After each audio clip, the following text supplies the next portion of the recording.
Hai, ada satu hal yang aku perhatiin kalau lagi nontonin vlog liburan di Korea Selatan. Ternyata postur orang-orang sana tinggi-tinggi ya. Dan setelah dikulik, emang tinggi badan warga Korsel salah satu yang tertinggi di Asia. Menariknya lagi, dalam 100 tahun terakhir, pertumbuhan tinggi badan mereka lebih pesat dari negara-negara lain. Apa yang melatar belakangi fenomena ini? Stay tune di Newsroom 63B.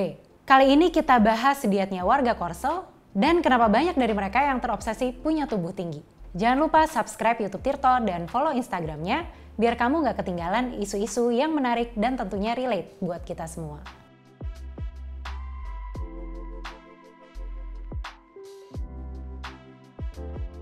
Korea Selatan juara lomba pertumbuhan tinggi badan. Ada banyak risetnya. Misalnya ini nih, A Century of Trends in Adult Human Height, yang menganalisis tinggi badan orang dewasa di dunia selama periode tahun 1896 sampai 1996. Hasilnya, dari total 200 negara, perempuan Korsel mengalami pertumbuhan tinggi badan terbesar, yaitu 20,2 cm. Kalau menurut studi Europe Science Open Forum, sepanjang 1914 sampai 2014, tinggi laki-laki Korsel naik sebanyak 15,1 cm. Ini luar biasa. Biar kamu punya gambaran, kita simak data statista terkait tinggi rata-rata siswa SMA usia 16 tahun di Korsel. Tinggi siswa cowok 173,9 cm, kalau yang cewek 161,5 cm. Oke, sekarang kita ke penjelasan kenapa warga Korsel bisa tumbuh secepat itu. Ada dua faktor utama, pertama perubahan diet atau pola makan. Mengutip British Journal Nutrition edisi 12 November 2021, dua akademisi Kyung Won Lee dan Da Yeon Shin pernah meneliti gaya makan orang dewasa di Korsel antara tahun 1998 sampai 2018. Hasilnya, selama periode itu, orang dewasa Korsel mengurangi asupan karbo dan menambah asupan protein, terutama jenis protein hewani. Tren diet kayak gini paling terlihat di kalangan younger adults atau orang dewasa muda, terutama yang berasal dari keluarga dengan tingkat pendidikan dan ekonomi lebih tinggi. Kesimpulan yang sama tercatat dalam survei pemeriksaan kesehatan dan gizi nasional Korea. Selama periode 2012 sampai 2021, rata-rata asupan karbohidrat seperti beras turun, sedangkan asupan protein seperti daging-dagingan naik. Temuan-temuan ini menyadarkan kalau tinggi badan tidak cuma ditentukan dari faktor genetik. Kalau kuncinya asupan gizi, berarti tinggi badan juga dipengaruhi sama faktor ekonomi di sebuah negara. Apakah pemerintah bisa menjaga ketahanan pangan, mengendalikan inflasi, biar warganya gampang membeli sumber protein? Demikian juga tingkat pendidikan yang berpengaruh pada tingkat pemahaman orang tua tentang gizi anaknya. Kita ke faktor kedua yang mungkin lebih relate sama kamu, yaitu tekanan sosial untuk punya postur tubuh yang tinggi. Selama ini kalau kita ngomongin beauty standarnya Korea, kan terkait berat badan atau fitur wajah. Padahal tinggi badan juga berpengaruh. Beberapa orang bahkan boleh dibilang terobsesi. Di Korsel, badan yang tinggi bisa menentukan masa depan seseorang. Misalnya dari segi kesehatan mental.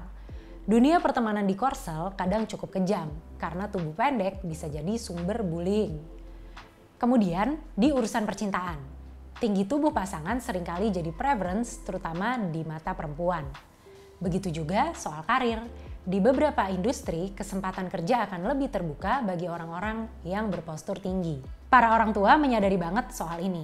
Oleh sebab itu, selain memperhatikan makanan, mereka juga menjajaki cara-cara lain. ABC News pernah melaporkan banyak orang tua di Korsel yang menggunakan jasa klinik pertumbuhan badan. Di situ si anak akan menjalani sesi khusus selama 2 jam dalam 3 kali seminggu. Kadang mereka disuruh jalan di atas treadmill sambil memakai sabuk yang dikencangkan ke atas. Tujuannya untuk meregangkan tulang punggung. Kliniknya juga menawarkan obat, ada yang modern, ada yang tradisional, yang berkhasiat memacu pertumbuhan anak. Harganya nggak murah, tapi para orang tua yakin usaha-usaha itu worth it untuk dijalankan. Jumlah kliniknya semakin menjamur, terutama di daerah Seoul dan kota-kota besar. Bisnis obat dan vitamin penumbuh badan juga semakin cuan, termasuk produsen sepatu lari khusus yang diklaim punya kemampuan untuk meninggikan badan.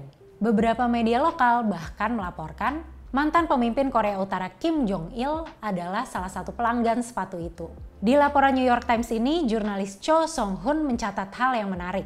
Katanya dulu sebenarnya warga Korsel nggak seanti itu sama postur tubuh pendek. Mereka bahkan menganggap orang pendek punya sifat pantang menyerah. Mirip kayak pepatah kecil-kecil cabai rawit.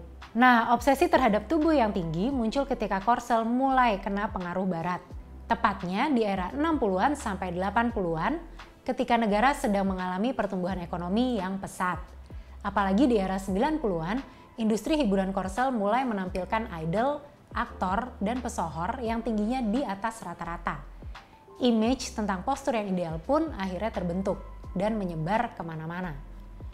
Masalahnya beberapa ahli menilai klinik dan obat peninggi badan sebenarnya nggak seefektif yang orang-orang bayangkan. Meski demikian, industrinya diprediksi akan terus tumbuh selama peminatnya masih ada, yaitu orang-orang yang goals-nya adalah punya bentuk fisik yang ideal. Gimana? Apa kamu setuju kalau tinggi badan berpengaruh ke karir dan kehidupan percintaan? Atau mungkin kamu punya pengalaman berkesan terkait tinggi badan? Share di kolom komentar ya. Terima kasih sudah menyaksikan Newsroom 63B edisi ini. Sampai ketemu di edisi selanjutnya.